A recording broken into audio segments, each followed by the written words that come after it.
High viewers, Venice త్వరలో కనుమరుగయ్యే సిటీలలో ఇది ఒకటి అని చెప్పి మనం గతంలో మాట్లాడుకున్నాం.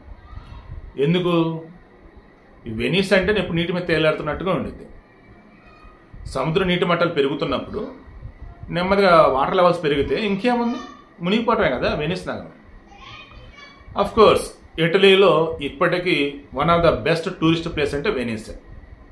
మొన్న ఐ థింక్ కొద్ది నెలల క్రితం ఆ వెనిస్లో కాలువలో నీళ్లు మొత్తం బురద, అది కూడా ఎండిపోయింది. ఎందుకంటే నీళ్ళు లేవు, అంత దారుణమైన ఎండలు మొన్న యూరోప్లో. సో ఇప్పుడేమో మరల నీళ్ళు వచ్చి అంత బాగానే ఉన్నట్టుంది. సో వెనిస్ నగరానికి సంబంధించి అక్కడ ఉన్న వాళ్ళు కాకుండా ఎవరు పడితే వాళ్ళు వస్తున్నారు, ఏదో చేస్తున్నారు, వెళ్తూ ఉన్నారు. ఇలా కాదు, నిజమైన టూరిస్టులు అన్న వాళ్ళు రావాలి. దెన్ వాళ్ళు ఏం చేస్తారు, ఎంట్రీ ఫీ పెట్టినా దానికి పే చేయడం రెడీగా ఉంటారు. ఇక మిగతా వాళ్ళు రావటం పోవటం ఏదేదో హడావిడి చేస్తూ ఉంటారు చూసావా, వాళ్ళు వద్దు.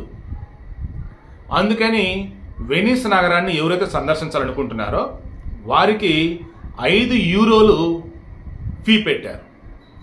5 యూరోలు కడితేనే మీరు వెనిస్ నగరంలోకి ఎంట్రీ అన్నట్టు. మన కరెన్సీలో వచ్చేసి 5 యూరోలు అన్నప్పుడు 5 × 9, సో 450 లాగా అనుకోవచ్చు. 90 రూపాయలు ఎంత ఉంది ఒక యూరో వచ్చేసి, 90 సంథింగ్ ఎల్స్.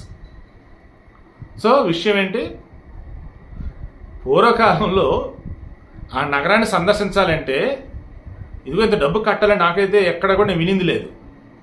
ఇప్పుడు కూడా ఎక్కడ డబ్బులు తీసుకుంటున్నారంటే పార్కులో, మ్యూజియంలో ఇటువంటి డబ్బులు తీసుకుంటున్నారు.